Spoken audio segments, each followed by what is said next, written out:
நெருக்கடி வருகிற பொழுது, வேதனை இருக்கிற பொழுது, துன்பத்தால் தாக்கப்படுகிற பொழுது கடவுளுடைய உடன் இருப்பை உணர வேண்டும். பலர் உணர்ந்திருக்கிறார்கள். இன்றைய முதல் வாசகத்திலே எரேமியாவும், நற்செய்தி வாசகத்திலே ஆண்டவர் இயேசுவும் அதை தெரிவிக்கிறார்கள். பல திருப்பாடல்களிலே இதை காணலாம்.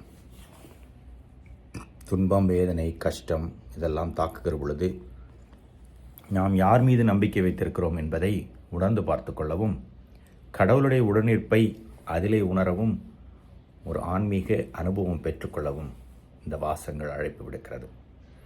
தவக்காலத்தில் இருக்கிறோம். ஆண்டவருடைய பாடுகள், மரணம், இதை பற்றி அதிகம் தியானித்திருப்போம். கைவிடாத கடவுள் நம்மோடு இருக்கிற பொழுது அவர் மீது நம்பிக்கை வைப்போம். மனிதர்கள் மீது வைப்பதை விட பொருட்கள், இடங்கள், இந்த உலகத்தின் மீது நம்பிக்கை வைப்பதை விட கடவுள் மீது நம்பிக்கை வைப்போம். அந்த நம்பிக்கை நம்மை வழிநடத்தும். அந்த நம்பிக்கை நம் வாழ்வாக மாறும். இறைவன் என்றென்றும் வாழ்த்து பெறுவாராக.